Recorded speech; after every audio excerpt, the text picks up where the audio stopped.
Bam, we're live. Barely made it. Having a tough morning, boys. I'm having a tough morning. Why? Because I can't figure out whether Bigfoot has hair or fur. And He has both. And all my bigoted friends just tell me that that Bigfoot doesn't exist, and it really disappoints me. He has both. Oh, good. You've run this topic by a lot of people already this morning? Oh, it's been I called like 300 people this morning, and you know what? Like, I just realized that most of my friends are bigots because they think Bigfoot. Did you get a call, James? Doesn't exist. No, friends. No, we're not friends. Yeah, I was gonna say me neither. Friends. And then I followed up with who would win in a fight, Superman or Batman? And they're like, Sevan, that doesn't exist. That only exists between your ears. It's not real. And I fuck these people. I hate them.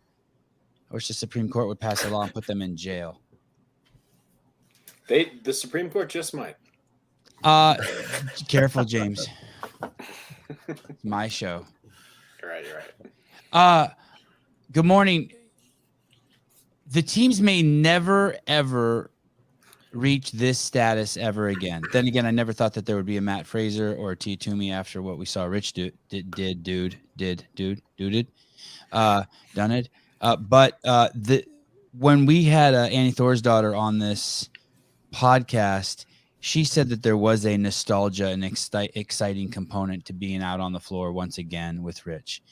And I think that's super cool. And I think for me, that is going to be, I just watched Reikovic's video that they put out. The training, it looks like the training plan sponsors it. Yami Tinkinen is their coach. And they made a 27-minute video that shows Tola, Com Porter, Lauren Fisher, Annie Thorisdottir, and Bjorgvin Carl Gudmundsson, who looks like a damn model. They should make him the next James Bond or something. He needs to be in movies. Yeah, he's so handsome. Yeah, and he looks like a drawing. He's like, even his blemishes look fake. He's too skinny though, you know. He's not defined enough. Like, I think his physique would work.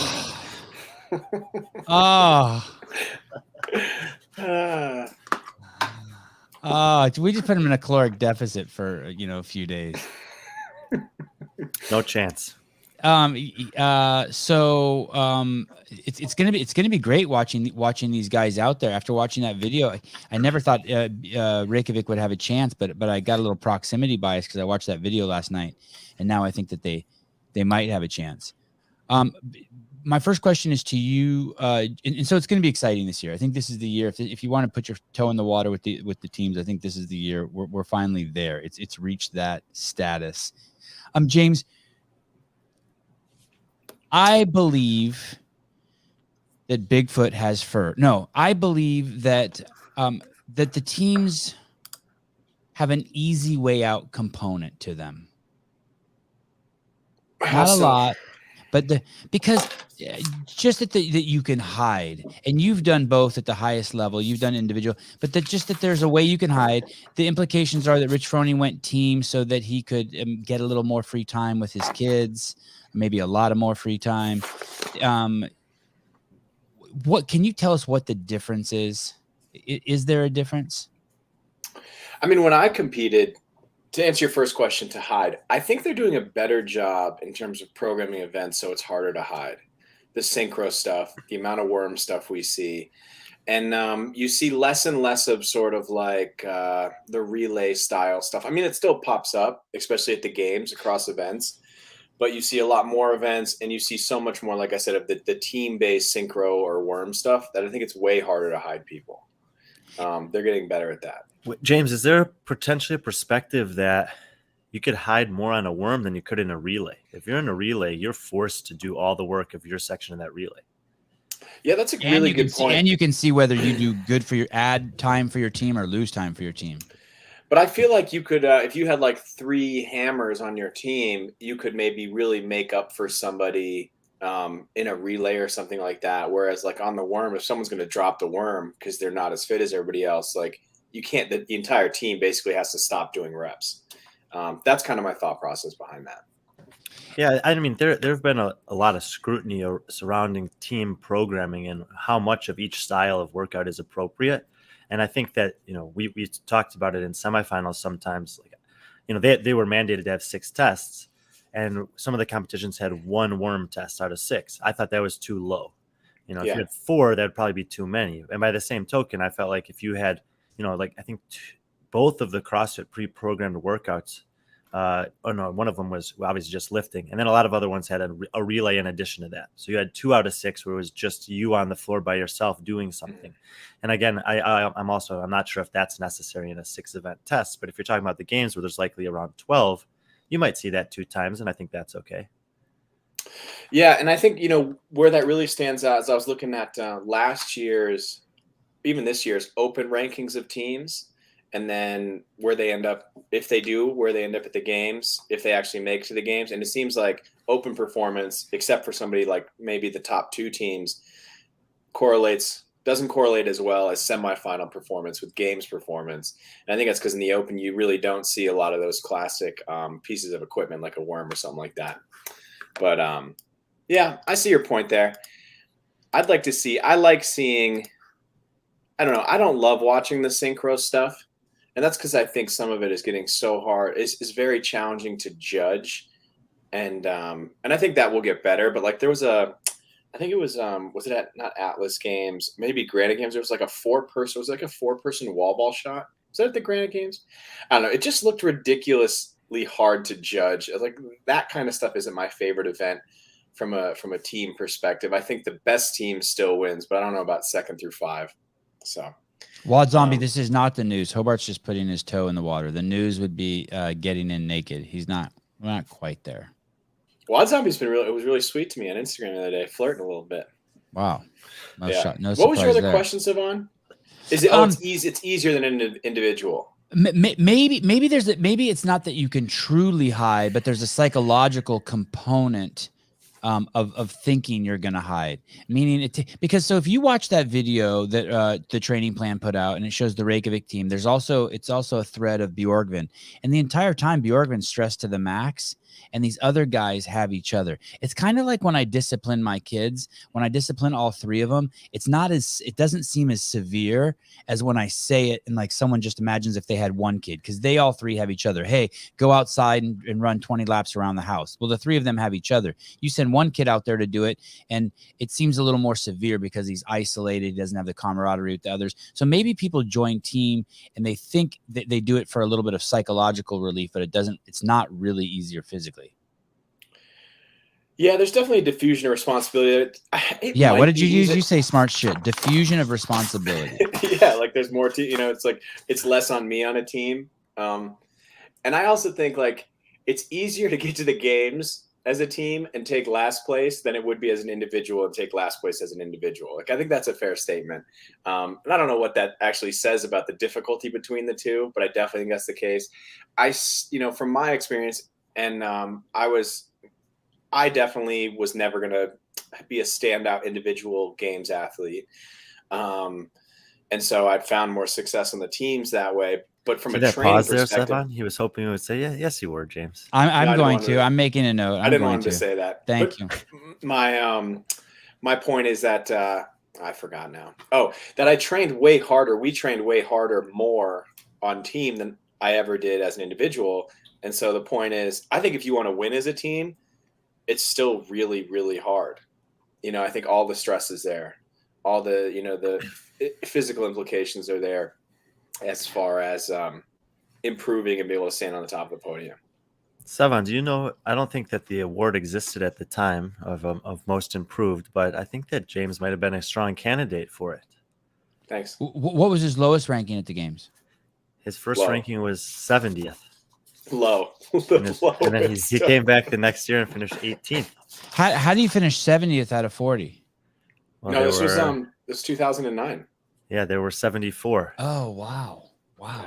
And he beat 4 guys, including Dutch Lowy. Wow. I should get Dutch on the show. I haven't talked to him in 10 years or 15 years. James. But 70th to 18th, I mean, that is a really substantial change in 1 year. And it is weird. I agree. And it is weird to hear. It is weird to hear James say, I wasn't a standout, because as long as you're not, if you make it to the games and you're not from one of those continents that just hasn't developed CrossFit yet, God, I'm being nice this morning. Then I think you are a standout. James, and also if someone is looking for reprieve or for some diffusion of responsibility, the teams you don't go to are a team that has Rich or Annie on it. Yeah, because there may even be more added pressure there, right? Because now you have the greatest standing next to you in both circumstances. Yeah, I think if you want to win, like all of the stresses and difficulties are there. I just don't think that stuff goes away. Like I said, if you want to go on a team and just have fun and show up, and it's probably easier to make it to the games on a team it is easier to make it to the games on a team than individual. But if you want to go and win, it's not easy by any means. Well, the math just makes it easier, right? 4 people a team, 40 teams. That's 160 people versus 100 as opposed to 40, and well, I guess 80 because men and women. But then also you've taken out all the best people theoretically, so of course it's going to be easier. Rich has put this team that's. I'm going to ask you a question about Rich Froning. Maybe you can answer for him. Rich has put this team together to win. True or false? True. But Annie's team is not put together to win. Why do you say that? Do you know what? Because she doesn't have. Rich has the best women and the best dude. We could split hairs and be like, no, he didn't get Justin. Would you say that to Annie? Have you said that to Annie? Like, hey, Rich has the best. Have you said that to arguably one of the best female CrossFitters ever? Like, Rich has the best women and you don't, Annie. No, I don't mean just the best women. I mean, this team, Rich, if Rich thought one of these people on his team let me ask you this question. Do you think if Rich thought one of these people on his team was the weak link, he would toss him? And if someone better was available? I'm just saying that I think Annie probably could, if she could have possibly found better people than Com Porter, Lauren Fisher, and Tola.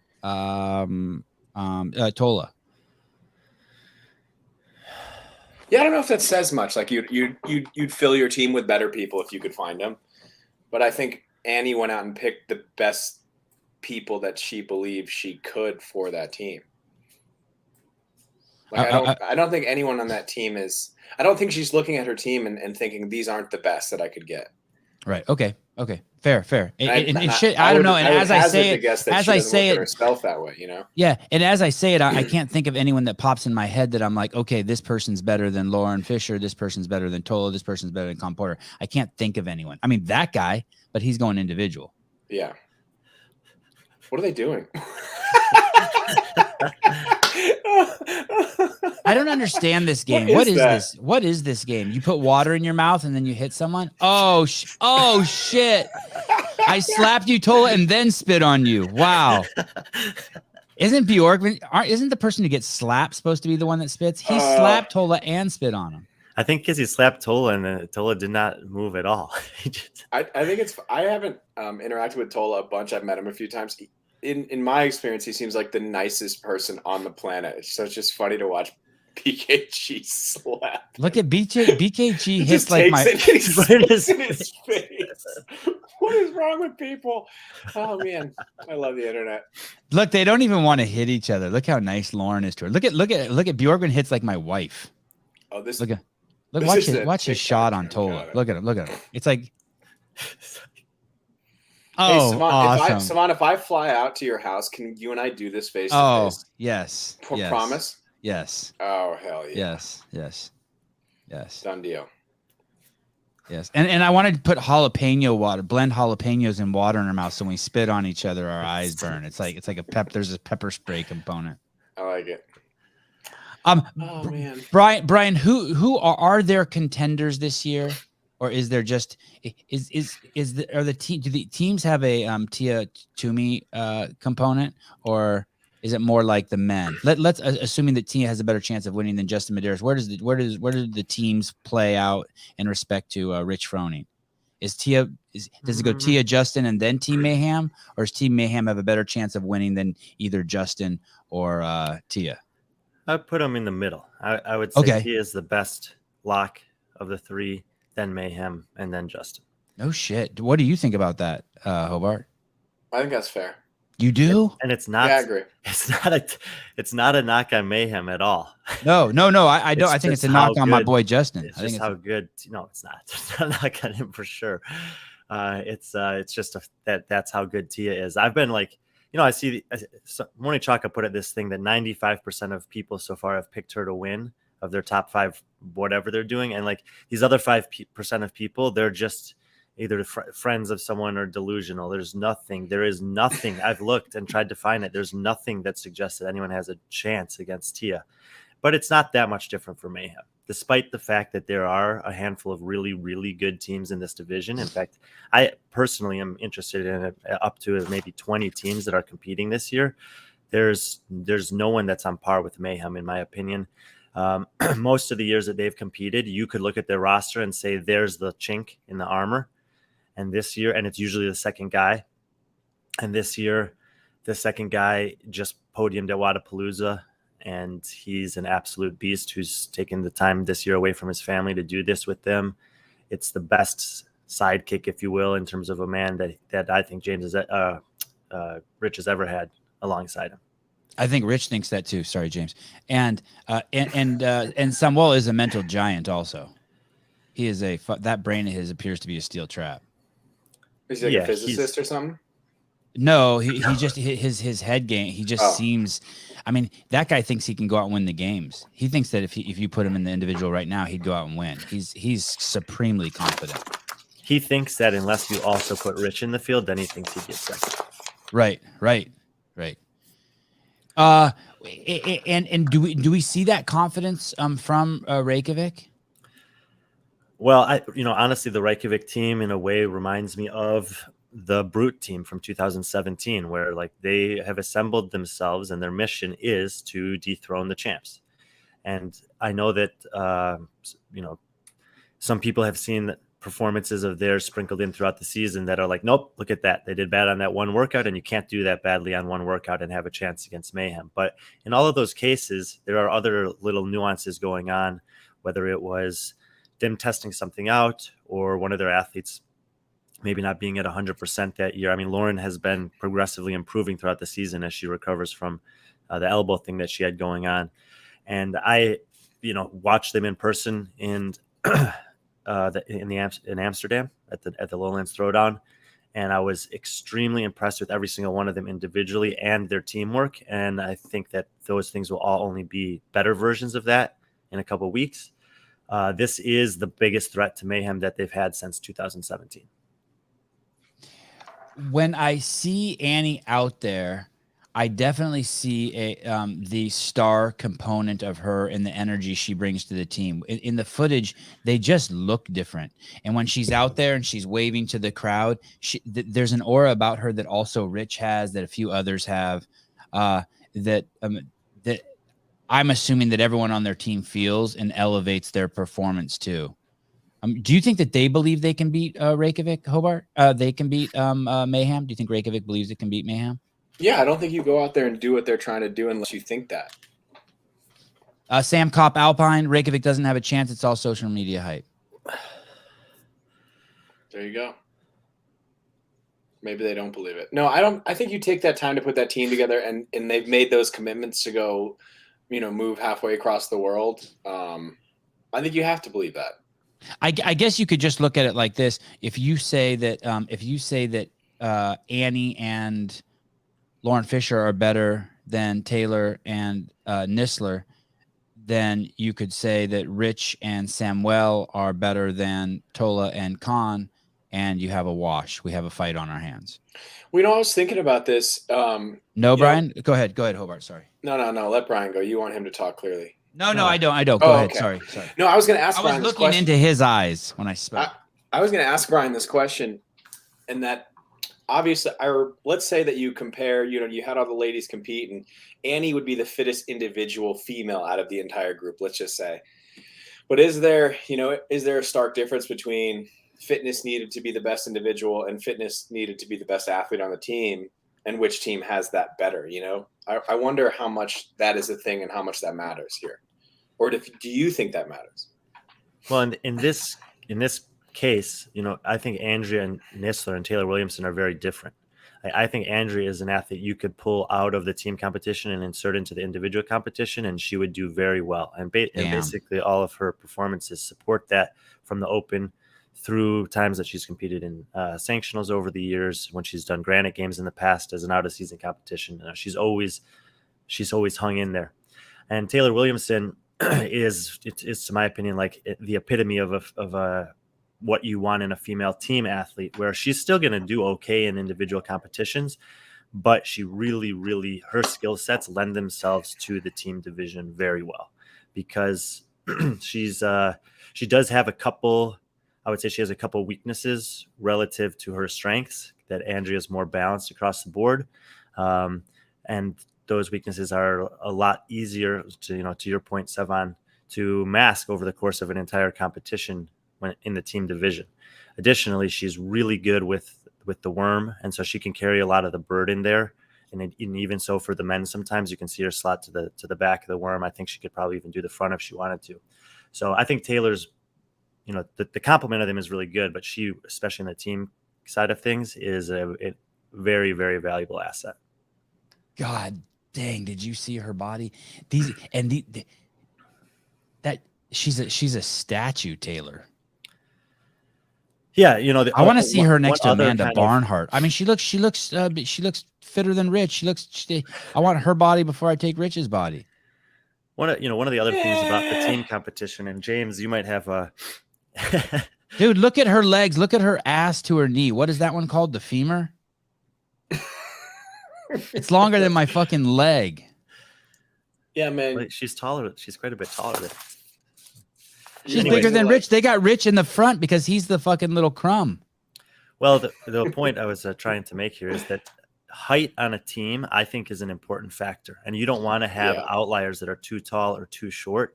And Andrea is more or less the average height of the most of the men in the field. You can see here, she's probably 5'9" or 5'10". Andrea's a little shorter, but she's not shorter than 5'6". And so they don't have a lot of disparity from tallest to shortest on their team, which helps when you do have anything that requires synchro and range of motion. Obviously the worm, but also anything like a wall ball we were talking about earlier, or even something like a gymnastics move, where you don't have to compensate as much for those big lever differences that I see sometimes show up on other teams. Can you go back to that worm a little bit? I want to just, this is getting into some granular shit, and I apologize, but I've always wondered this. How do they pick the order? What's tell me a little bit about the worm. We're going to see that in the games, right? Yeah. What's the strategy with the worm? Is it different for different movements? So basically they're in order of height there, right? Is that no, always not quite? No. Okay. James, I've never done this. Let me tell you what I think, and then James can tell me if I'm right or wrong about it. Okay. I kind of view it almost as a relay, like where you're going to put your best and worst at the ends. But in this case, I think most of the teams like to alternate by sex. So you have your best male with that implement in the front, your best female in the back, and then the other two just filter in. Yeah, because in the past, the way the bags were weighted, it was like they were alternating in terms of like heaviest to lightest. No shit, I didn't know that. Really? The front was typically the heaviest, and it definitely is noticeable. Like the front definitely feels heavier in a lot of cases, and you'll probably see teams. And I know I've seen Mayhem do this, switch out. They did this at semifinals, and other teams switch out the front person once in a while because it's definitely a little bit heavier. I don't think that it seems like a. Wait a sec, James. Wait a sec. So there's an idea you proposed. You said it used to be that the bags alternated in weight. They don't anymore. But regardless of that, the front always seems a little bit heavier. I think they still do. I think the front is still the heaviest bag, but I think now it's more. They were I forget what the weights were, but it was like heaviest to lightest, and the differences weren't enormous, but it was noticeable, especially on the front. I think the more important thing is what Brian said, and it's a super tiny point, but it shouldn't be lost on anybody. I think teams who have similar heights have a distinct advantage on the worm, far and away. And so that is something that helps Mayhem here. But when was this? Is 1 day ago. I want you to watch Nistler's feet, man. We're really. Yeah, I saw her. She stands like what kitty the cornered, and then fuck her is heels going on? No. Her right foot. She's hurt. She's hurt. It's not necessarily that she's hurt. So I have to do this. Here we go. A single arm overhead dumbbell squat on one side of my body. But yeah, you can see it there, James. Her right foot's coming up. Yeah, absolutely. She doesn't care too. I mean, she's working it. You can see by the way she makes little micro adjustments. She's working it. She's figuring something out. See that? She's the only person making adjustments on the fly. I think she's hurt, man. I don't know if she's hurt. She just might not have that ankle range of motion there. Injured. 25 minutes into the Sevan Podcast, July 19th. Breaking news. Andrea Nisler is injured. When was this posted? It looks like 1 day ago. Or it was edited 1 day ago. I've never paid that kind of close attention to her other workouts. And this seems like a silly thing to talk about for more than 2 minutes, but I'd have to watch them do other warm workouts. Like I've seen a lot of athletes when they do pistols or single arm overhead squats, things like that, where the heel comes up off the ground because they don't have the ankle flexibility or whatever flexibility to get down there. So, oh, look at Matt doing some sleuthing.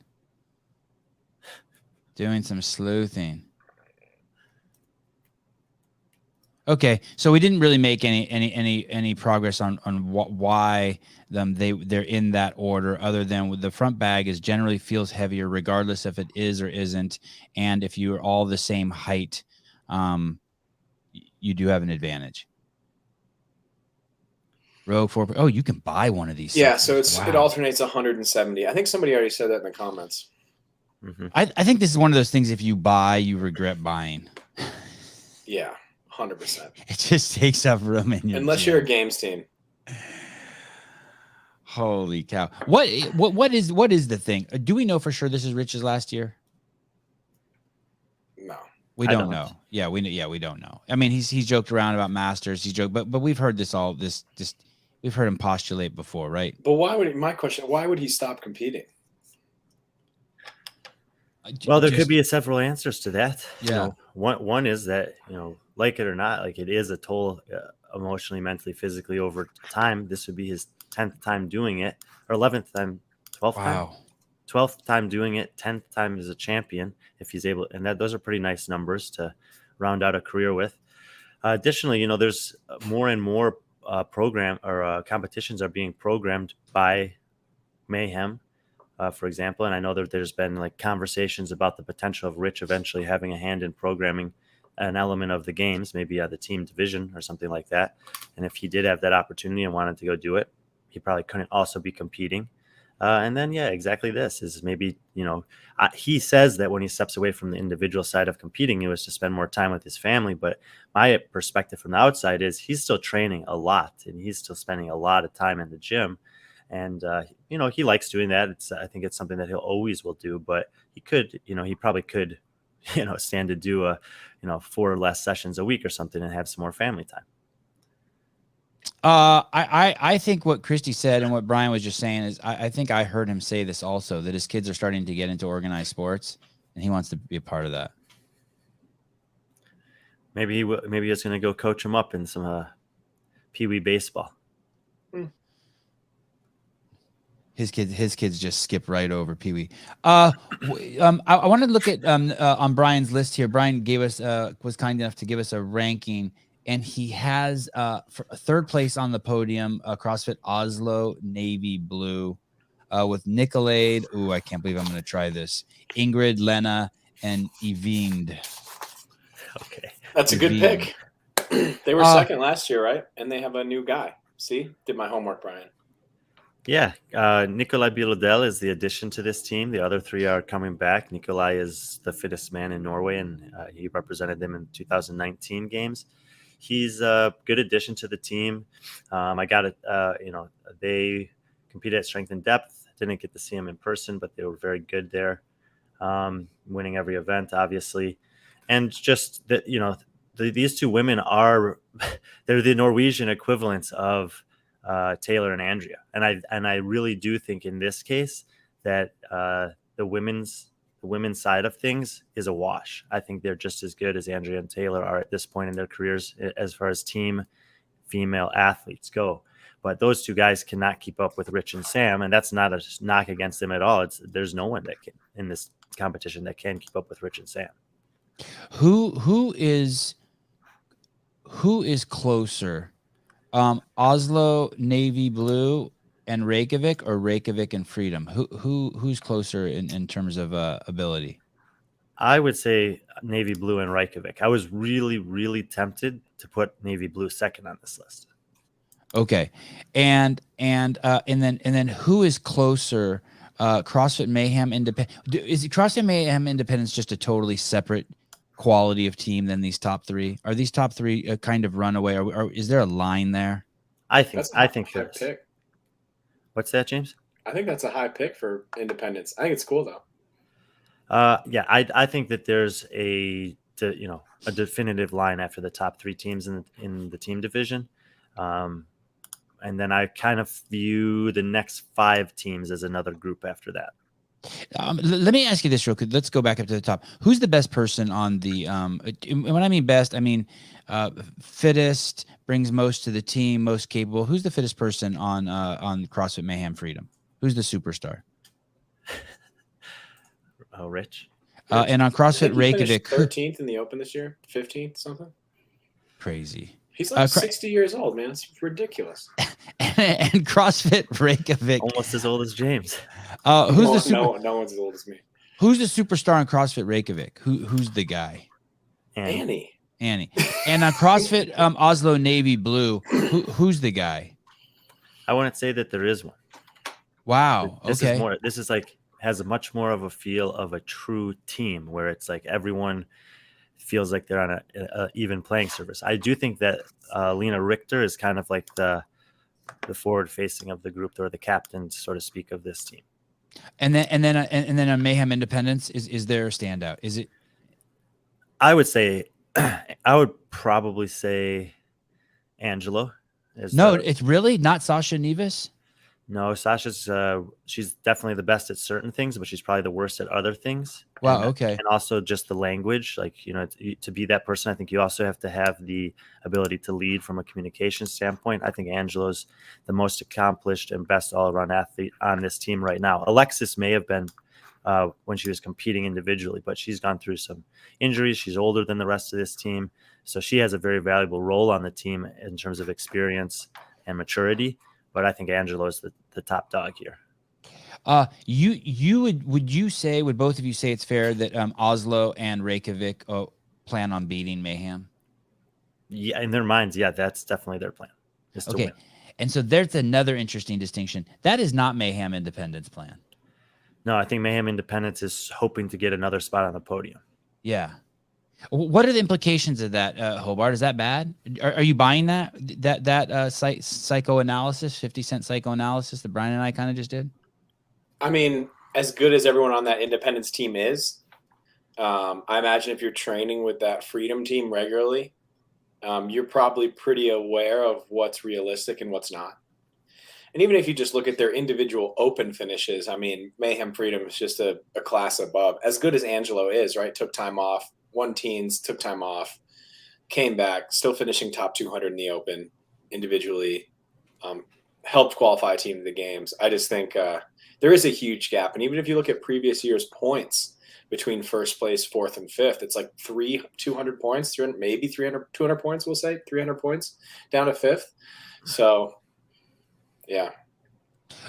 Who's out of this whole list of 40 teams, which team is the biggest unknown? The one that you think, oh shit, they could take last, or fuck, they could be top 10. Who knows? I'd say Move Fast Lift Heavy. I want to give them a shout out because I thought they had someone on their team. They're going to the games, didn't they? Have some issues? That was last year. Oh, okay. Right? They're I have them ranked 12th. The team that I would actually pick for that category is probably right there, number 6, CrossFit Selwyn. Maddie Schelling, Marnie Sykes, and the older of the two Fowlers. I think that all 3 of them, if Oceania had 5 game spots available, would have competed in the individual division this year and thought that they had a chance to get spots 4 and or 5. And then the younger brother of the Fowlers, which I think is Luke, would have been probably in the top 10. So they're all 4 of them are very top 10 at the games. No, in Oceania. Oh, okay. Maybe as high as 7 or 8 in that region. Okay. But you're talking about finishing. He would be just there behind Royce Dunn and Bailey Martin and those types, and his brother. it's still very good. So anyway, all 4 of them are very good as individuals, but they saw the writing on the wall this year with only 3 spots that there was a slim to none chance, well, probably a none chance that they were going to get those spots. So they put this team together. They did very well. That CrossFit Urban Energy team placed in the top 5 at the games last year, and Selwyn basically matched them almost event for event at the Torian Pro semifinal. And so I have both of them up here as contenders to maybe be flirting with the podium, but probably in that group with Mayhem Independence. That's just in the next group of 5. However, we haven't seen this team outside of that. It's just a new team this year. So I think there is, of course, a lot of questions that they still have to answer. What was the team? You said that the 12 times Rich has gone to the games. He's won 10. We know the first year he lost to Graham Holmberg. What was the other loss? And was that to Invictus as a team? No, 2017 to Brute's team with Adrian Conway. And are they in here? No, Brute doesn't have a team. No, they haven't really had a competitive team since then. That team was amazing. They put that team together with one mission, and from the start of the season, they were saying, our goal is to beat Mayhem, and they did it. Who was on that team? Mitch Spute and Brendan Fjord were the other guys. Manny Janowitz, and I can never remember the women. I apologize. It was a team of 6. Yeah. And that's when it was 4 dudes and 2 girls. Yeah. Here's this. It's like, this is the problem with I'm not even sure if we scroll down here, if we'll be able to, okay. So there they are. They do have them there, but so there's, Tiffany was definitely on the team, and I don't even know. And Michaela was the backup? I'm not sure. I thought there was someone else, but I guess so. She's the only one listed there. Look at that name. That person, Mitch, has an SPJ with no vowel and then a UT. That's not even legal. And then look at the name below it, FJ. Who are these people? They're the game champions from 2017. Yeah, I remember that guy, Brennan, from back in the day. He's a fucking horse. But this is it's actually a good example. If you go back to the leaderboard and you look at the event finishes from Mayhem and Wasatch that year, it's just crazy. There's a couple outliers, but especially towards the end of the weekend, I think they were basically just exchanging first and seconds on every event. And every other team is just like, okay. As it goes on, look at this at the end, first, second, third, second, third. And they're just, there's just not a lot of teams that can, do anything in terms of stealing points from them. And I think that we'll see something similar this year, where in a lot of the events, there'll of course be some teams that specialize in certain things, but for the most part, you're going to see first, second, third, or maybe down to 4th place, like just interchanging between Freedom, Reikovic, and Oslo on a lot of workouts. And look who took 3rd that year. 2017. Yeah, CrossFit Fort Vancouver. Yeah. That's Adam Neifers team, yeah. Adam Neifers' team. Justin Medeiros' coach. I think that dude just ran like 100 miles or something. No, you know what he did? I think that guy, there's something called the toughest race in the world. Have you heard of this race? Didn't he talk to us about it? I can't remember. No, I think someone else talked to me about it. Someone's like, dude, you got to have him on. He did it. I think we talked to him about it before he did it. Before me, yeah, maybe before he did it. Knifer. Thank you, Heidi. God, I don't know why it's so hard for me to remember that. Knifer. Okay. So how many events do the teams do? Do they do 15 events also? It's usually more around 12. So they do less than the individual. By a couple, maybe 12 or 13 is what I would project for this season. But they still go into a no man's land, meaning there's no other competition like this. Just like for the individuals, there's no other competition like this in the sport. This is going to take them in. I mean, let me preface this with this. Bjorkman said he was sore going into the final day of the semifinal, and so you just wonder, man, if this was the games, he would have 3 more days left. Yeah. That math is accurate. And so, thank you. And so Sevan, yes. And so the games really takes people into deep waters. Well, it's funny. These people all have to get along with each other. I did see in that video, the training plan video, maybe a little tension between Khan and the other guys. Khan may have looked like he was a little high maintenance. Did you guys see that video by any chance? I didn't see it. Did you see it, Brian? I'm not sure if I watched it. Is this the most recent one that's come out? Yeah, I think it came out yesterday. There's a scene where Con and Annie and Tola and Lauren are all together. It looks like it was maybe after the semifinals. And Lauren says, "And I don't appreciate you calling me this." And I didn't see what happened just prior to that, but I think someone had said something to Con, like joking. And Con's response, I couldn't tell if he was joking or serious, but he said, "Does anyone else have any complaints about me?" And he's all fucking wide-eyed and shit, like he just did a bump of coke. He's, ugh. And Lauren's like backpedaling, I'm just joking. And I was like, it sounds like it just looked like a little tense. But these guys got to get this is emotional, right? Yeah, but yeah, for sure. Did you fight with the team, Hobart? No, that was probably one of the biggest strengths we had as a team is how well we worked together when we were out there. I always felt like that was something we did extraordinarily better than everyone else, especially the year later. And I've talked about this before when I went and commentated and watched events and watched, because I was always like, I never felt like we were doing anything different than other teams. But then when I watched other teams out there and it was like, Sally would drop the worm and she would, flip out and then everyone would be screaming at her and they'd be like, "Just calm down, Sally."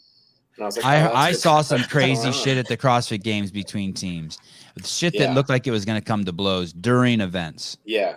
And then I realized, okay, well, that's one of the things we did better is like when we had a mistake, we didn't turn around and like slap each other and scream at each other, What were you going to say, Brian? And then let's go over and look at Com Porter's Instagram. Yeah, they should do a B-roll video of teams having meltdowns. Sorry. Yes. That actually would be hilarious. It'd be amazing. No, it's just like it just reminds me of, people handle relationships differently. And in some cases, there's kind of seamless relationships where they don't have to have a lot of confrontations or, instigating moments like we might have seen on that Reikovic video. But in others, I mean, I know some couples that have been together for 60 years and every time around them, they're like yelling at each other and fighting, but that's just a way of communicating with each other. And they are addressing the problem that's in front of them. It's just maybe in a more boisterous way than makes some people like Sevan comfortable. And so he gets, a little nervous around it, but that's the way of getting, get it out there, get it over with, and then move on. However, you probably don't want that in the midst of an event. So it's better to iron out those details, in this case, in training. And then when it comes time to game time, that's when you have to, have the capacity to lock it in. So if they can work out well and then deal with those things before or after, maybe a positive. And I do want to say this, Nisler and Taylor are fucking cool. Like they're rocks. They're solid. You know what I mean? When I've had them on the show, they're dudes. They're bros. They're cool as shit. They're strong. I would say they have a strong sense of independence, and they are capable of standing up for themselves and holding their own, and whether it's in the fitness or in just a conversation. Which I think is probably that's what I just said. I said they're dudes. Yeah. Okay. Can we see Con Porter's? I'm looking for a video you guys got to see that someone sent me. It's a video that we made way back in the day that we were never allowed to release. It's from a games competition in Carson, and someone sent it to me. You got to see it. Okay. Let's look at Con's most recent post. This is interesting. I like what I can see so far. Is it that one where he's holding up the woman's vagina and it says "come"?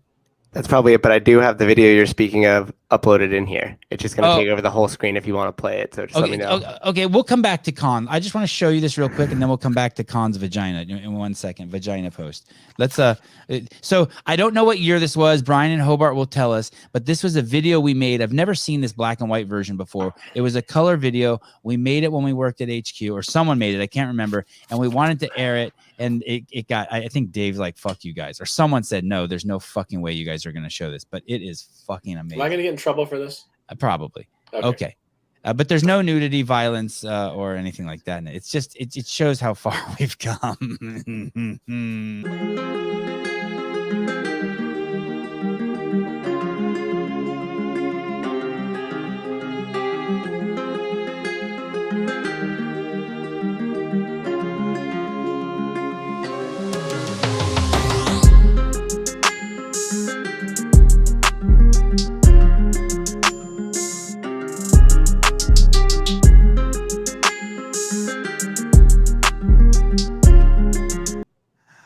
I remember that event. I competed that year. That was 2012. Oh, look at Susan's falling out of his chair. Hey, wouldn't you love to see an X-ray of everyone's spine when they carried that? like the shit that people's discs That did. event should have been called Midline Madness. Yes.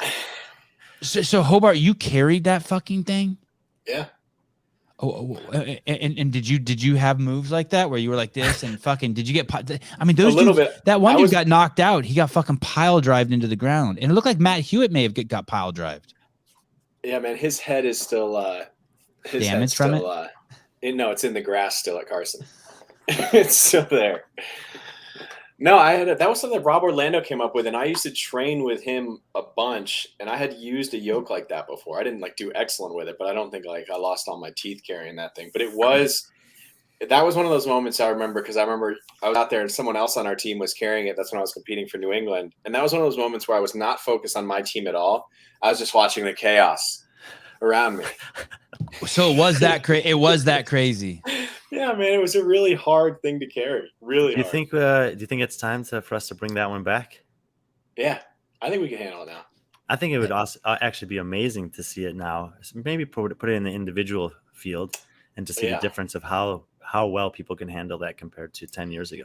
And maybe make it a little lighter. Heavy. You could make it a little, you could make it a little lighter, maybe. Or hey, this is the part in the video where people are going to rewind it to watch that. I mean, that was nuts.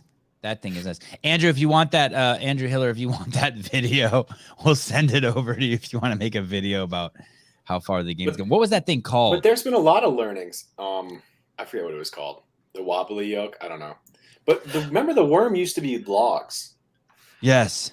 Probably yes. that same year. Yeah, that was the same year. Yeah, that was nasty. They were the worst. Yeah, if you wanted to lose all your fingers, there was a great way to do that, was to carry that thing.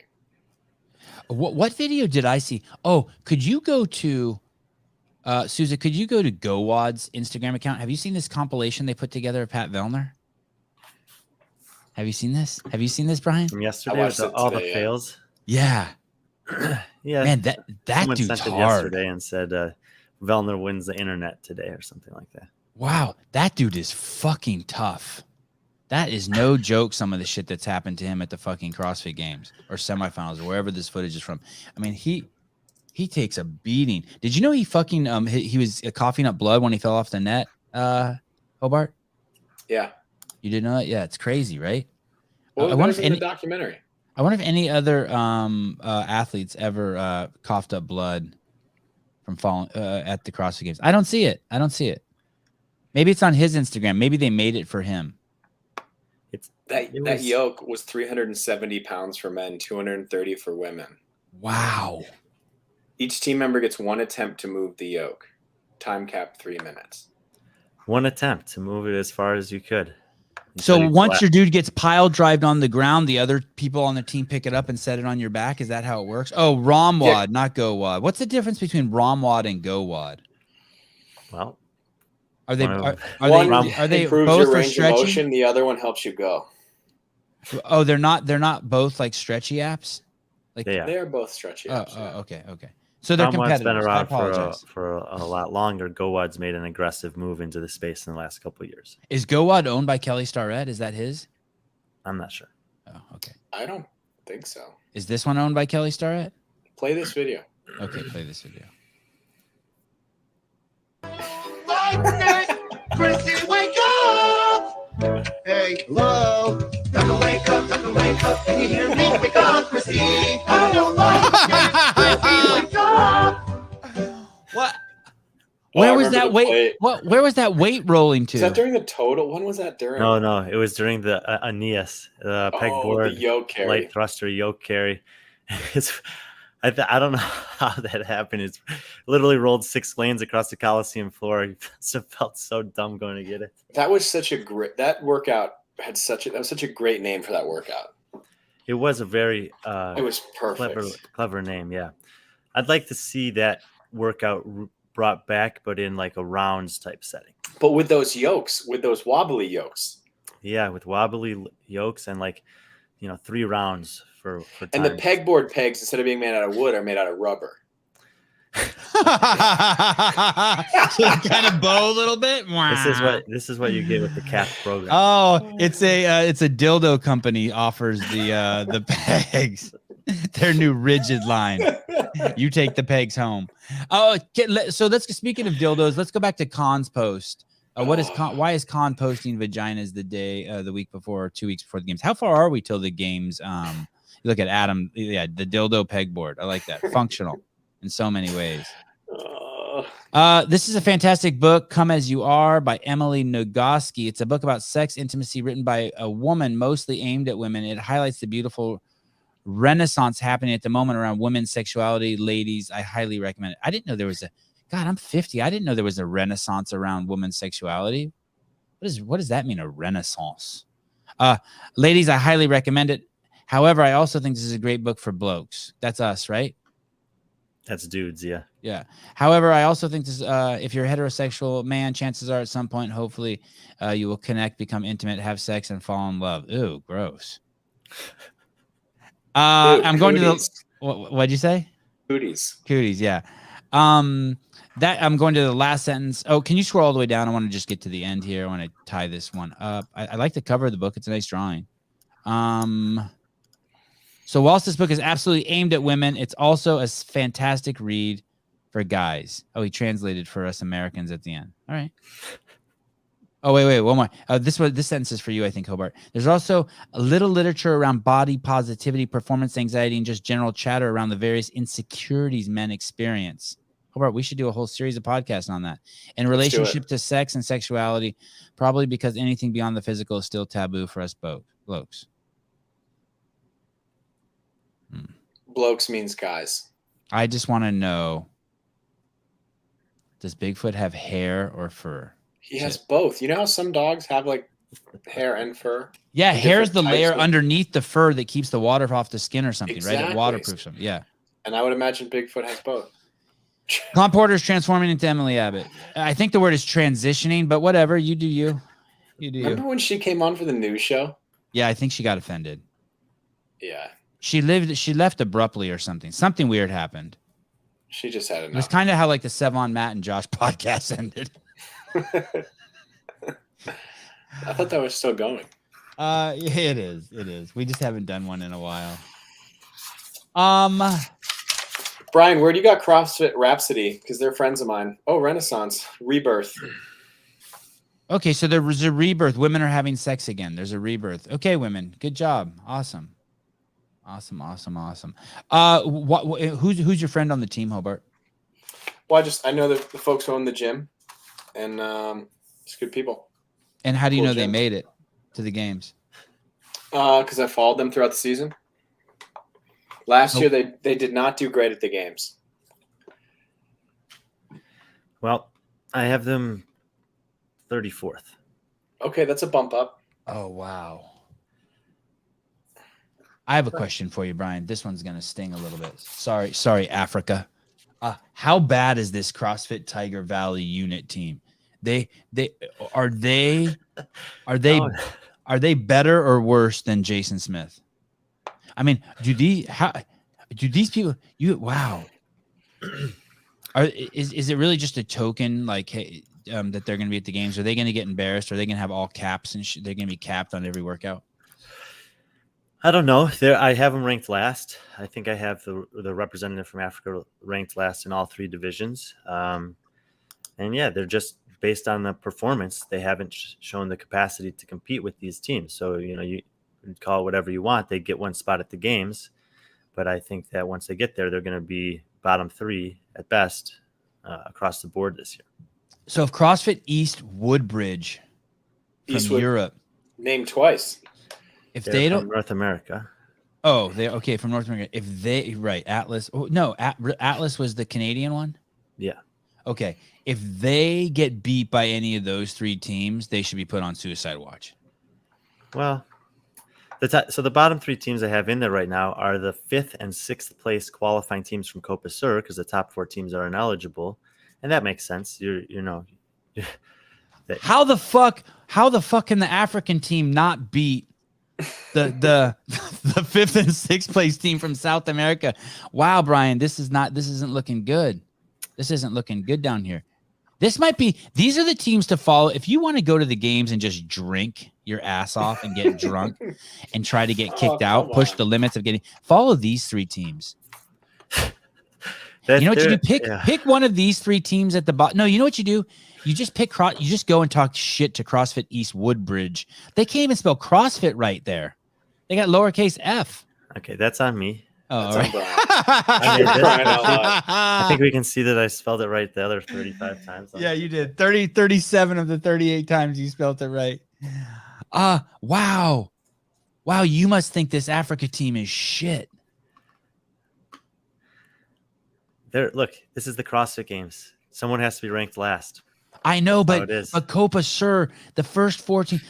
Are you telling me that? But here's the thing. Are you telling me that those teams, out of those 16 athletes, someone tested positive, 1 in 4 tested positive, and that's why they're not coming to the CrossFit Games, and why we're at 5th and 6th? Yeah, we went over that a couple weeks ago, I think. Yeah, I'm just struggling to believe that. Do we know how many people from each team tested positive? Was it like Well, there was some of the teams announced that, and then CrossFit also posted, and I think it was for Ribeiro, which was second. There was one. There were 2 people on that team. They list both of them. Only 2 were tested, I think, Hobart. Only 2 people from every team were tested, so we don't even know. The 3rd place team had 2, and then the top team had 1, and the 4th team had 1. Only 2 were tested. Yeah, they both. And 2 popped. I believe that's the case. I had thought that 2 members of each team that were tested everywhere, like that was it. It was only 2, but in Africa they tested all 4. So I'm not 100% sure anymore. Hey, we should start a rumor that like their drug testing is better than everywhere else's, and that's why they got caught. Like just to give them some breathing room. You know what I mean? Can we go to the 11 through 20 teams? All right, if you insist. Man, that is. I'm serious. By the way, if you're going to the games as a team, I think those are the 4 teams to watch if you want to have some fun. Pick a winner there and just get behind them. What a fucking mess it is down there. This team in 14th is a team that I'm super excited to see at the games. It's the team from Russia that won the Far East Throwdown pretty convincingly, and they basically what they've done here with this Kalashnikov program in Russia is the equivalent of what Mayhem's doing in the U.S., where they're just gathering all of the best athletes from their country. Some of them are training as individuals. A lot of them are contributing to the team. I wouldn't be surprised if they have 2 teams next year. They have some masters athletes that train there. And so they're basically just making a Russian training camp that's intent is to have high-level competitors in a lot of divisions. Yes, James? They performed really well in the Open, right? I think so. Okay. The kind of cool thing about this team is they're in Las Vegas right now, training underneath Tommy Hackenbruck.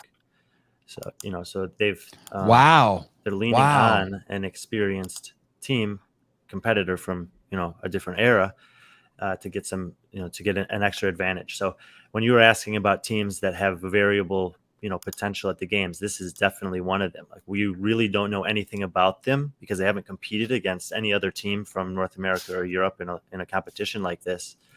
But their athletes are very good. That girl, Alexandra Buzanova, I think would have qualified for the games out of Asia as an individual this year if she tried to compete. And I've been trying to follow some of their stuff over the last year, 18 months. Holy shit, how'd you get in here? Hello. You didn't get the dress code? What's that? You didn't get the dress code? Oh, he did get it. I'm just post session here, trying to get some sun on the balcony. Con, welcome to the show. I have one question for Brian. Brian, is Tommy training that team or are they training at his gym? Or both? I think he trains them, and now they've come to the US obviously, and they're training with him now at his gym. Wow. Or whatever gym he's. Yeah. Wow. Yeah, that's huge. That's huge. Con, what's up, dude? Con, are you in Michigan? Yes, we are. Have you been to Michigan before? No, this is my first time. It's cool. It's quiet.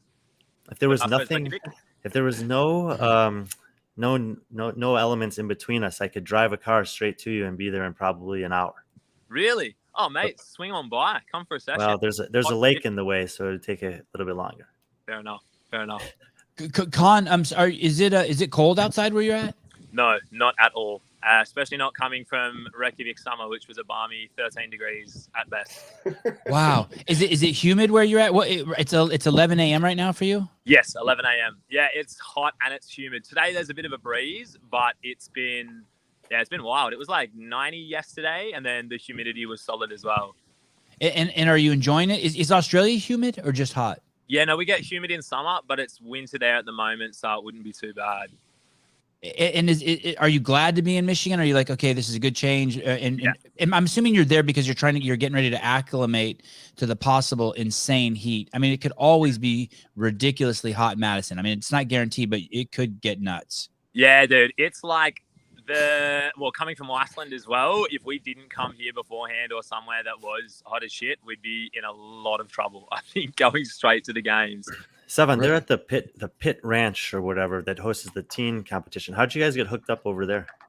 We honestly all just put the feelers out on Instagram, and then they contacted Lauren and said, "Hey, we've got a pretty good facility. We can probably help you out with some housing. You should see the place I'm at now. Like, that's the backyard. It's like on the damn, flags everywhere. There's that many live, laugh, love signs. I'm so motivated. It's fantastic. That's awesome. What about the bugs? There's a few bugs, but that's not too bad compared to back home. I'm used to them. Okay. No mozzies, which is good. Say that again? No mozzies, which is good. What's a mozzie? Mosquito? Like, you know, the little mosquitoes, the pests. Oh, yes. Those blokes. Yeah. I'm just trying some shit out. Mate, you'll have the vernacular down pat. Wait till you hear the guys on the team. They've got plenty of Aussie sayings ready to go. Good. Con, we were comparing you and Oslo to the Mayhem Independence team. Basically, the Mayhem Independence team. They know you guys are the first people to do that all season. They know they know they can't win. They've already Angelo has been neutered by Rich Froning, and all of them have been told to shut the fuck up and stay in your lane, bitches. Now, the question is do you guys go in there? Do you think you and Oslo go in there and it's like, yeah, it's just win. It's just win. Yeah, that's the idea. Everyone wants to win. Like, I don't think that means that we're sitting here going, we're gonna get them. But we definitely want to win. Absolutely.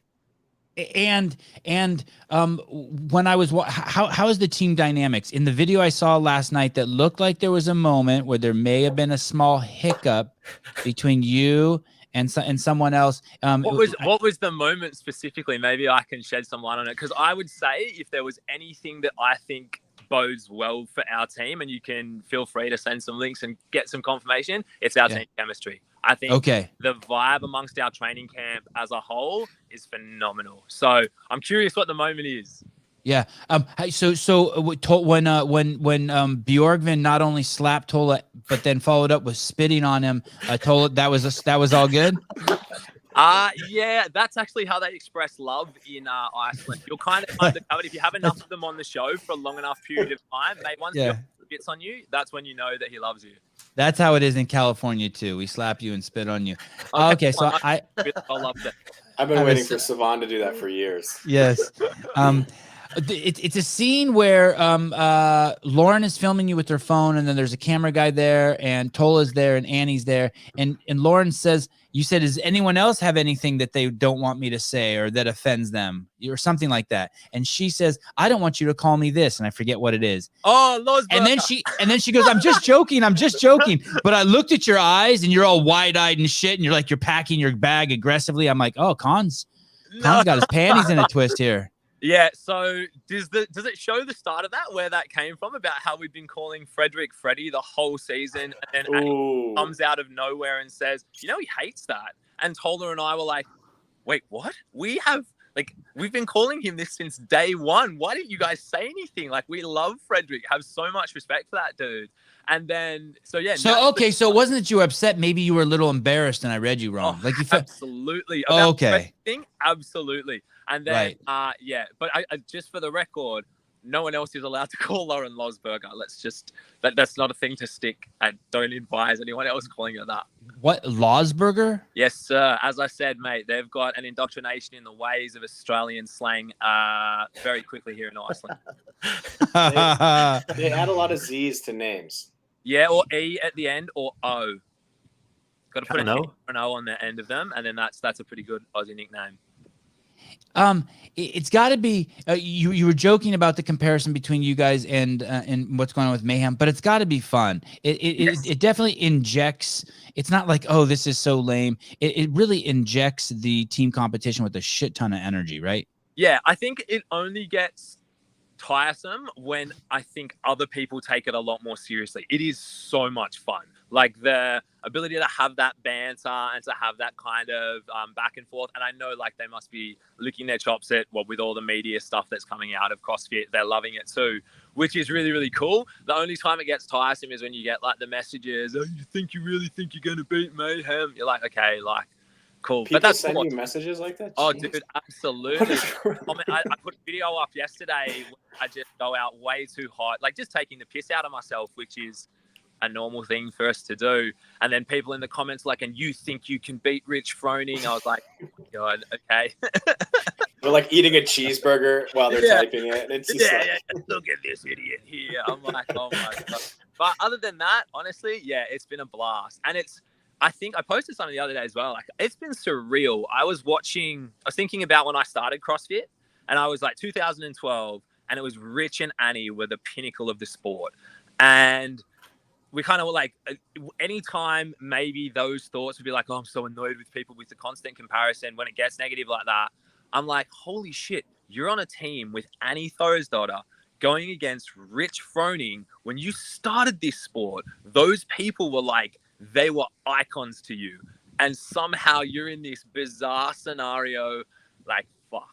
Like, it's nostalgic as fuck for a lot of us. It's crazy. Oh, seriously. It's crazy. I mean, to tell you the truth, it was almost like that they should have got married. It was really like that. You know what I mean? It really was like that. It was like they were like the king and the queen of our cult. Yeah. Seriously, they really were. And yeah, it's kind of cool to see them go head to head. And I know, like we're just super duper excited. I mean, we knew that was going to be the whole storyline throughout the season. And yeah, it's been fun to play up to it at times as well. Is Annie's aura and star power a benefit, or is it a distraction? I think honestly we've spent enough time around each other now as a group that I think it's her experience is a benefit.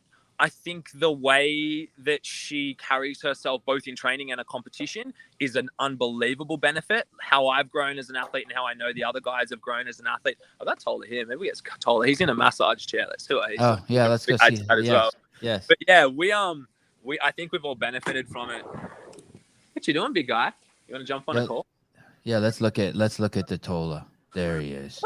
There he is. We can just admire him while he's making breakfast. And yes. Notice Tola in the wild. Oh, he takes his shirt off. That's interesting because I was assessing that too, that he doesn't have his shirt off in a lot of videos, but there he is naked in the wild. That's awesome. That's just a rare thing that you get to see Tola naked in the wild on an interview as well. So you guys got treated to something very special just then. You guys weren't friends before you joined the team. No, we'd met each other when we did demo team last year, but we lived together effectively in 2-bedroom unit when we got to Iceland, and it was 2 bedrooms, a small table and a small kitchen between the two of us, and that was it. So yeah, we've become good bros since. And where's he from? He's Boston based, from Boston originally, but based in Vegas. Wow. Oh, so I knew is he an underdog guy? He's an underdog guy? Yeah, he's an underdogs guy. So I knew him also just through Kotler, just because Kotler and I are tight. Okay, bring him over here. Let's find out what the fuck happened with Danielle Brandon. No, I'm joking. Do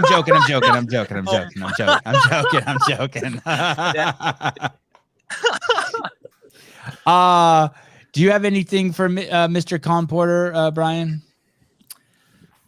No, I mean, or maybe I do. You know, what's I obviously was there. I saw you guys compete in Netherlands. You guys looked pretty cohesive and pretty smooth. From your assessment, has it been a significant progress even from then? Because it was week 1 of semis. Yeah, I think I would have liked that competition. I think we all would have liked that competition to have some longer and more challenging workouts to really put us to a test. So I think we've definitely, as a team, we kind of, particularly the last, I want to say 3-4 weeks, have really, really started to feel like we've got things like the worm really dialed in, and all these kind of things that we didn't get hands on in competition. We only did the one worm workout there. And then there was a lot of the events were quite short, or it was very short bursts of effort. So it was hard to use that as a gauge overall of where we're at. But we've gone ahead and tested a bunch of workouts from other semifinals. And yeah, I think, we are a new team in the scheme of things. We're six people. We're 4 people that, for the most part, didn't really know each other prior to the season, got thrown together, moved to a new country where there wasn't much else to do except train. So we've only gotten better and better as the season's progressed. How good? We'll see. We'll see when it comes time to throw down. But we're just excited, man. I think, we're significantly better than we were at semifinals, which was significantly better than we were at quarterfinals. And we'll just kind of, we'll see where that leaves us when it comes time to lay it out on the floor. Hobart, do you have anything? I have one final question. Do you have anything, Hobart? Are you guys still doing any of your own programming, or is it just all team stuff that you guys determine, or how much influence does Yami have on what you guys do day to day? Yami is, our Lord and Savior. He does everything. He presents, and he's great. He does everything for us. So we have individualized portions of training to cater to our specific needs as athletes. But I'd say 90% of what we're doing now is team-based. So hey, Yami really is incredible, huh? He's putting in like 16 to 20 hours a day. I was watching that video and I was watching him tend to Tola's calf, and I started like doing the math. If he tended to everyone's calf once a day, the math starts getting fucking crazy. Like, he does do that. If you have a little injury that's going on, or something that's nagging, or even if it's not an injury, he is checking in with everyone physically, he's checking in with everyone mentally, and then he's providing the coaching on top of that. Like, the dude's on. But the other person as well that's very involved is Frederick. So Frederick's input can't be either. Dude, he is onto it as well. And I guess Yami's seen as the coach, but Frederick is a super knowledgeable dude and has a huge impact, because he's also got BKG here, who I honestly think is poised for a phenomenal year. Like, that guy is in crazy shape right now. So it'll be cool. Yeah, like, Yami's kind of got both of those things going on, and so Frederick helps out too. Who's fitter, BKG or Samuel Cornway? I don't know. I just know that. Talk some shit, Con. I'm going to say I know that BKG is very fit at the moment. I like my guy BK. He's up there. Final question, and thank you so much for coming on. Is there a chance we could see this team again? It's the $1 million question, isn't it, mate? I guess you'll just have to wait and see till after the games. I think we do get asked it a lot, and there has been various conversations, but ultimately, rather than thinking about what we're going to do 2023, I feel like we've kind of collectively come together to say, rather than having those conversations, let's be super focused, 2022 games, trying to get on top of that podium, and then reassess from there. So I think so it's definitely not a no. You're not like, you guys feel good. You're like, fuck, we might not trade this car in. This could be absolutely. And I think even if you didn't necessarily see the exact same configuration as a team, we would probably all come together and train again in Iceland. Awesome. As I said, the vibe there is phenomenal. Awesome. All right, dude. Easy, guys. Man. Thank you so much for having me. Yeah, no, Peace, fuck. man. Thank you. Great to see you guys. Good luck. So much for the show. See you guys. Bye.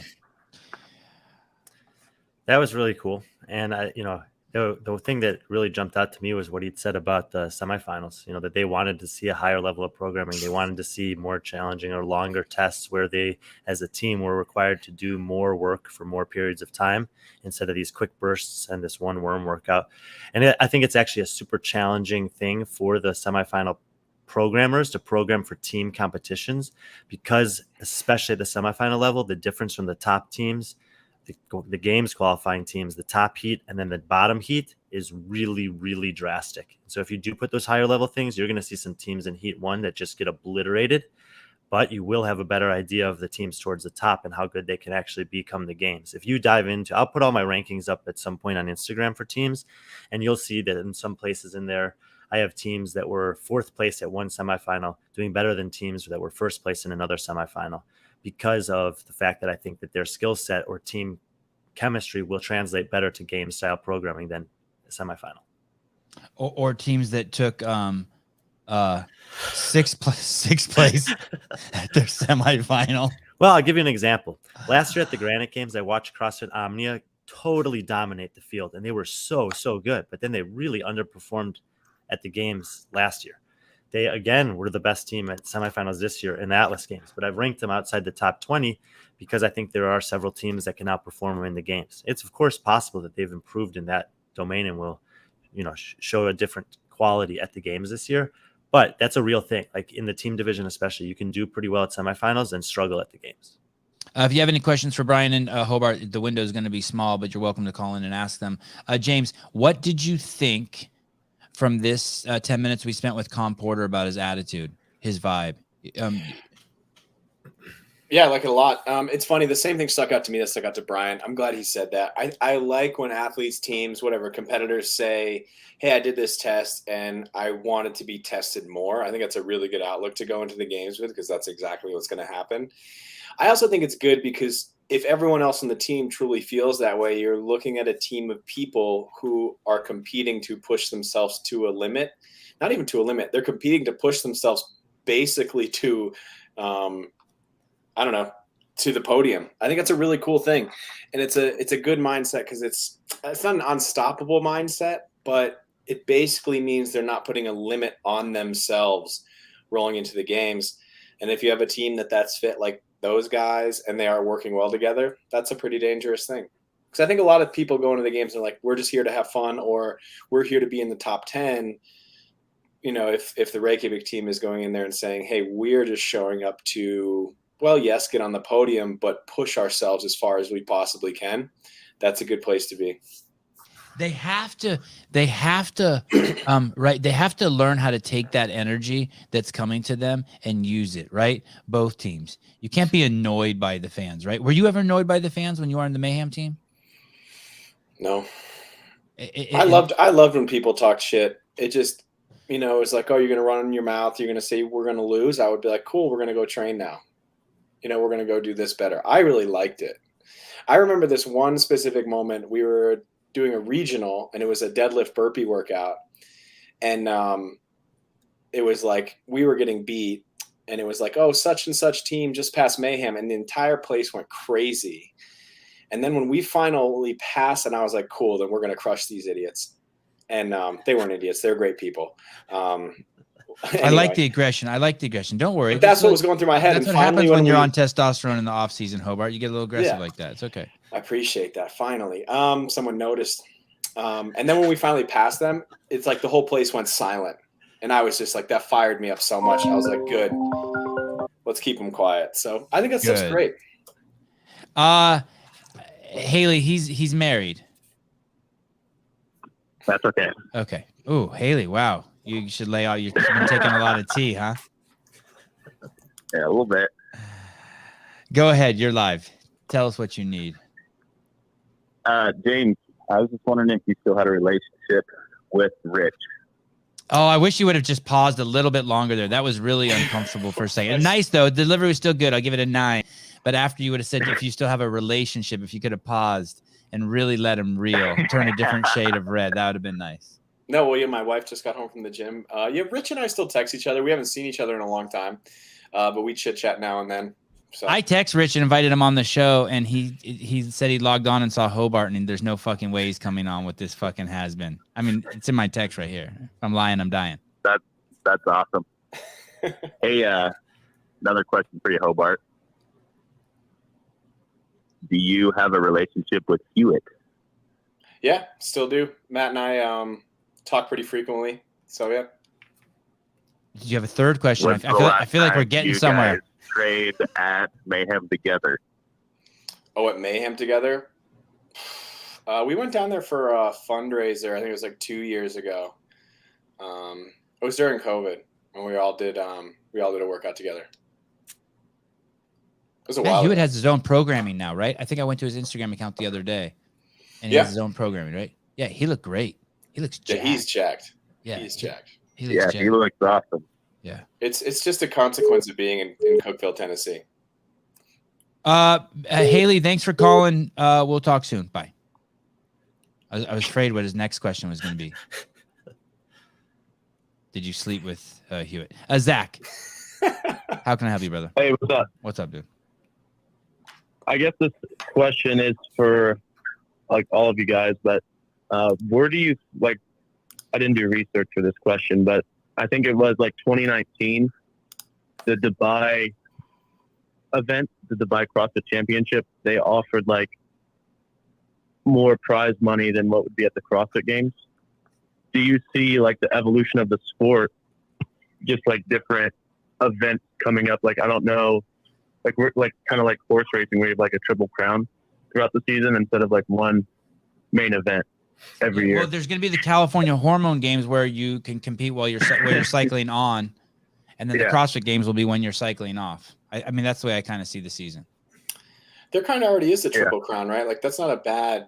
That's a good insight, right? So you have Wadapalooza, you have Rogue, you have Dubai, maybe. I already think it kind of exists. Like it doesn't have a name to it or a series, but there's another tier of competitions that are emerging. So we had the French Throwdown last month. We had the Can West Games this past weekend, and in both cases, the winners of those competitions are making as much money as you can make for finishing in the middle teens, like 15, 16 at the CrossFit Games.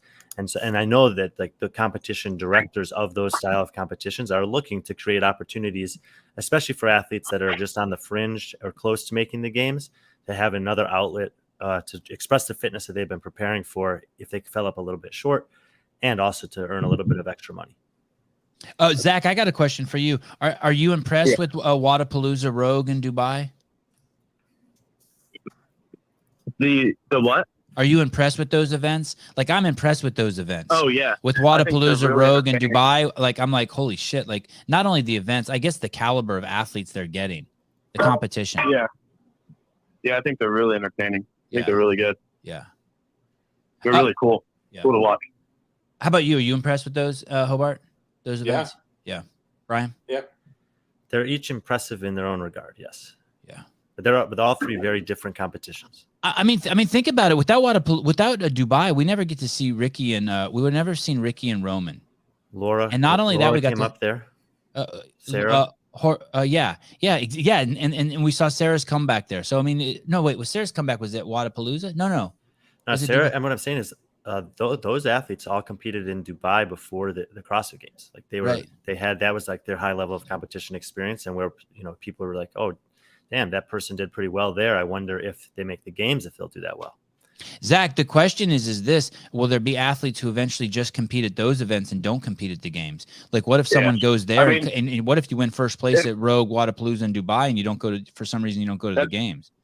That's what I'm thinking. Like I know it might be like a little bit of a stretch, but it's like, say, like, the NHL, right? National Hockey League. They have like crazy sponsors like Coca-Cola, like all these companies.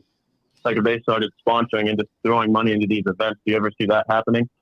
I mean, there's companies that could just could overtake the CrossFit Games overnight if they wanted to. For some reason, they must not think it's fiscally smart. But for the $30 million, you could put on an event that leaves the CrossFit Games in the dust. And that's and just to put that in perspective, every year Gatorade spends $300 million just on billboards. Yeah, I mean, a little cheeky there. It's on just their propaganda machine is 300 just for that one drink, Gatorade. And so if they wanted to, if someone like that wanted to fuck with a rounding error, they could step into the space. I'm sure Bill could do it too. There's no question that Rogue could do it, but for some reason they don't. I mean, the entire ecosystem, maybe it's because of the relationship Rogue has with that ecosystem too, because they also, they do very well off of the affiliates, right? Because they sell equipment to the affiliates. So they don't want to damage, they specifically, Rogue doesn't want to damage the ecosystem. They want to see it flourish, but fuck, Nike might not give a fuck. So, all right. Thanks for calling, man. Thank you. Thank you, guys. Bye. Did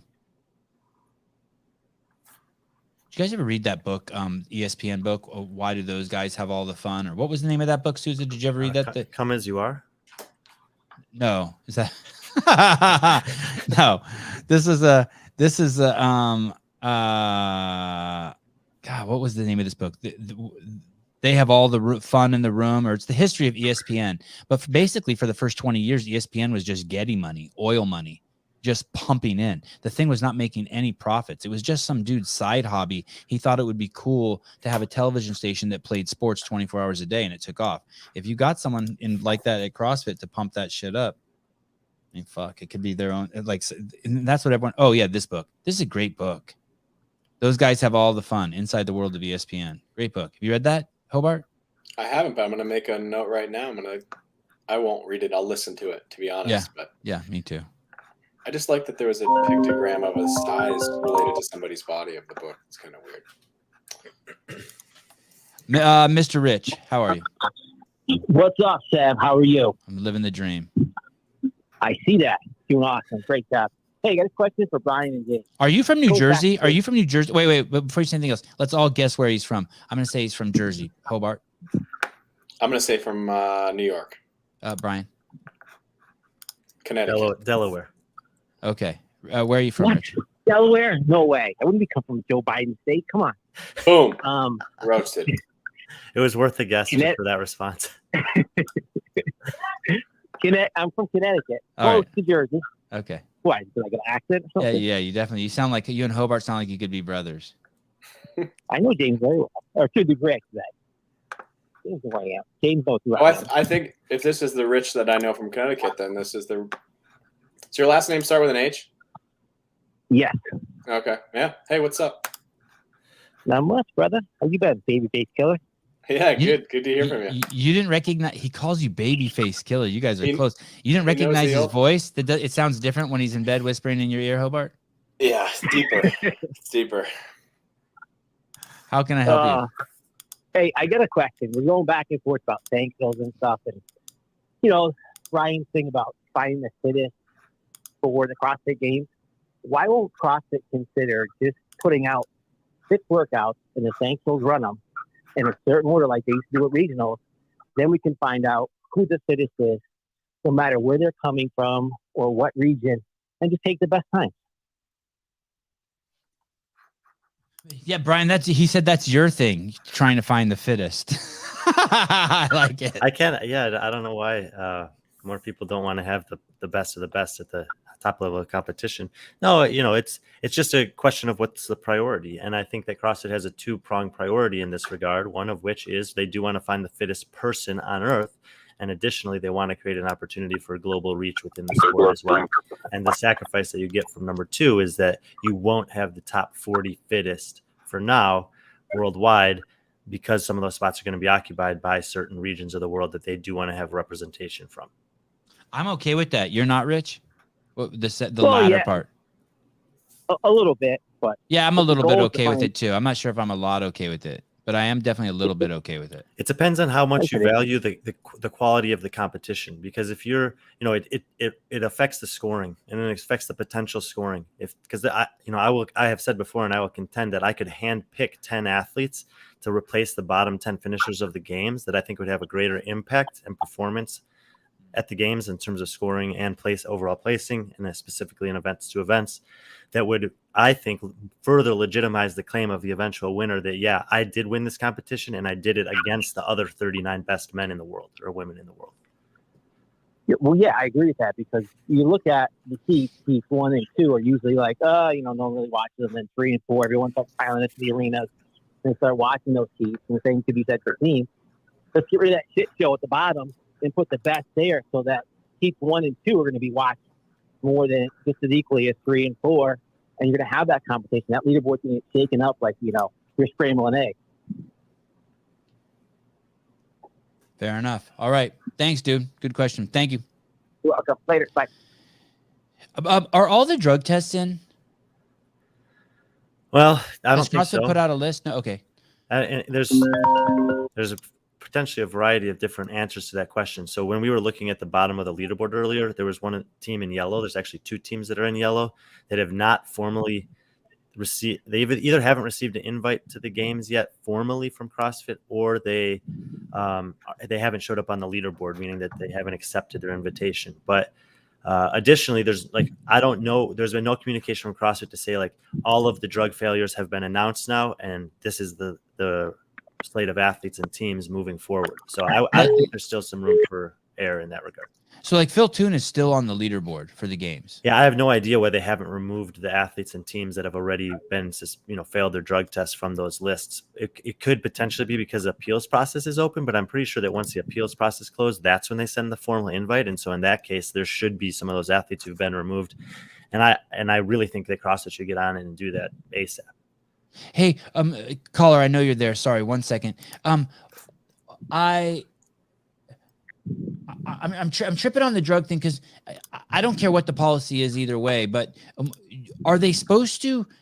Do they have a policy in place that says what they're supposed to share with the public? Like they do tests, and like does CrossFit, every test that they do they post somewhere on their site that we did a test with James Hobart last week and it comes back negative? Like what do they have a policy on whether they're supposed to tell us negative or positive or anything like that, or we don't know anything? No. So first of all, and it's up to them. I'm not being critical at all, no, especially with James here. Last week, Chase Ingram hosted a CrossFit podcast with Justin Berg and Curtis Bowler, where they investigate many of these questions. Morning Chalk Up released an article this morning that highlights two of the most important elements of that conversation. It's about an hour long. If you're a competitor in the sport of CrossFit, you have to listen to that. Like you must listen to that podcast.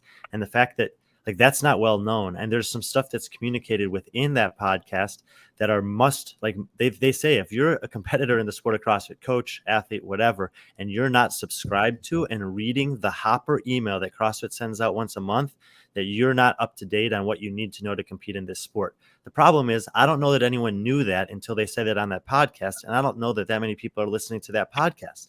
So yes, they're communicating that, but it's in the middle of an hour-long podcast that's not that well promoted, that this is something that you should have been doing all season. That's not right or fair to the competitors. If you want them to know that, you have to communicate that in a very direct and meaningful way at the start of the season, not in a hidden message in the middle of a podcast 2 weeks before the CrossFit Games. And what is that message one more time? That if you are competing in the sport of CrossFit, you need to be up to date with the Hopper, meaning you have to subscribe to that. And that's a checklist of things that you want to receive from CrossFit. And you have to subscribe to it and be reading it thoroughly. They're providing information there about drug tests, about drug sanctions. What is the Hopper? What do you mean subscribe to the Hopper? What is that? It's a monthly email that's sent out by CrossFit, which is apparently a mandatory and must read for people who are competing in the sport. The problem Can someone is like me sign up for it? Can someone yes, where do you sign up for it?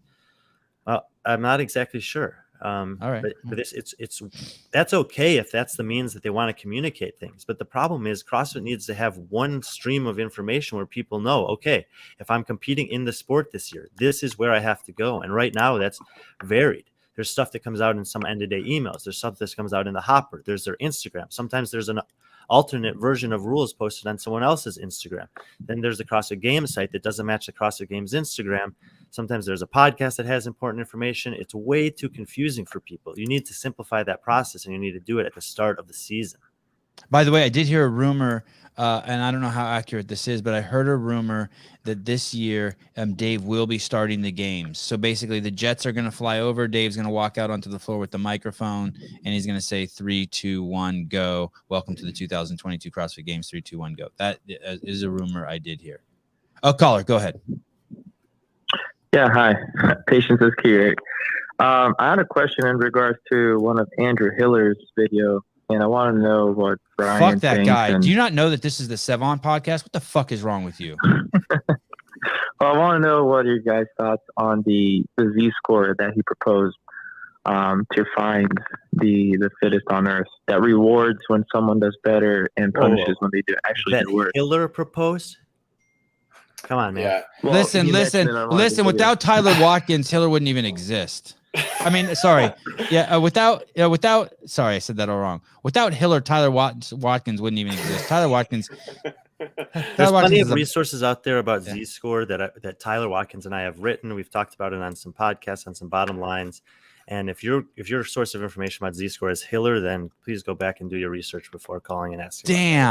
Damn. Look at how hostile everyone is towards you, caller. I apologize. It was not my idea. This was Tyler Watkins' idea. He worked on it in conjunction with some other very knowledgeable people from the training think tank team who have been investigating different scoring systems for years. And so the basic premise for this idea is that if I beat you by a minute or if I beat you by a second in the current point scheme, I'm rewarded the same. And that's not a relative expression of my fitness compared to yours. Also, by the same vein, like a minute in a 3-minute workout is a lot different than a minute in an hour-long workout. And so this is a way to reward and punish athletes according to their performance relative to each other in a non-uniform way. There's a lot of complications about using that scoring system in certain styles of workouts. It doesn't translate as well. There are some competitions that are going to be testing Z scoring over the next 6 to 12 months, I think. And we're continuing to gather data regardless of if they're using it or not, to see how it would affect potentially the leaderboard either way, like if you use different scoring models. So no, it is a good thought. It is something that we're working on. But I would credit that idea to Tyler Watkins, not to anyone else. Caller, I will say this. I've heard it explained by Brian and I've heard it explained by Tyler Watkins. And both times that my wife had to put me on suicide alert. And when Andrew Hiller explained it, I was just like, I got all googly eyed and warm and fuzzy. So I understand Hiller has a way of dumbing shit down for us tards, and I appreciate it. I get the hopper in my email and it comes on the Games app. I was under the impression that if you signed up for the Open, you definitely get it, but it didn't start coming out until semis, I believe. Oh, sorry, caller. Go ahead. No, I was just going to say thanks for your time, y'all. Yeah, thanks for letting us beat up on you. Okay, thank you. Bye. Guys, any closing? We've been on here 95 minutes. Although my bladder is still not full, I think we've done our job here. Is there anything you guys like to add? Whether you win by an inch or a mile, winning is winning. I like it. Will both of you be going to the CrossFit Games? I'll be coaching workouts in the spectator area, so awesome. Come work out. Okay. Meet James Hobart. James, if you want to, by the way, if at any time during the week at the CrossFit Games you're tired of working and you'd like to just stop working, all you have to do is you can't call twice, Haley. All you have to do is point your phone at an event and go live with me, and you'll be dismissed. You get to stop work. You get to stop working. Are you going to be at the games? No, I am not. But the Sevan Podcast. I thought you were going to hold the mic for Dave when he says 3, 2, 1, go. But I want to tell you guys this: if you wear any Sevan, I am gonna thank you. I am gonna be there in spirit, but I'm not gonna hold the mic for him. I appreciate you recognizing that I said that. There is a booth there at the games, the Paper Street Coffee booth. It will be selling Sevan Podcast shirts amongst other shirts, Colton Merton shirts, other athletes. If you want to sell something there and you're an athlete who needs to make some spare change to fucking pay for gas to get to the event, contact me and maybe I can help you out. That also being said, if you wear a Sevan Podcast shirt on Sunday at the CrossFit Games, we will be giving away a Rogue Echo Bike to one of those people. So all you have to do is be there at the games, wear the shirt, take a picture of yourself, post it to social media. And then I think we will be doing some sort of gathering. You probably have to tag something in order for you to recognize that they're doing that, right? Yeah, thank you. Good. I don't know how to run competitions. Yeah, you're going to have to tag something. Anyway, pay attention. Bring your Sevan Podcast shirts to the games this year. Okay. Hey, I'll say this by the way, because this woman Rachel in the comments did make a good point. Yes, it's nice that Hiller is talking about that, and that's another opportunity for people to become aware of the Z-score format. I think what I got offended by was the fact that he thought it was Hiller's idea, and I didn't see that video. So if Hiller was presenting it as his idea, I would say that's inaccurate. But if Hiller is talking about it as a potential opportunity to score, the athlete's performances differently, then yes, that's a good thing. The owner of Vindicate, Travis, wants to thank Noble for basically selling out all of Vindicate's gear. The shirts over there are really cool. There's a ton of good stuff. This shirt's over there, the TD CEO shirt. And I think that's it. I think we're wrapped up. Really excited for the CrossFit Games. We have a ton of athletes coming on in the next 2 weeks. Get ready. A ton of athletes, a ton of people involved with the games. We're going to start trying to do 4 a day, 4 45-minute videos with athletes every day the week building up to the game. So it should be fun. All right. I will see you guys, I think, next Tuesday. I don't know what show we're doing, but it looks like this is going to be a regular for Brian and I, and we'll decide whether we keep inviting Hobart. Peace.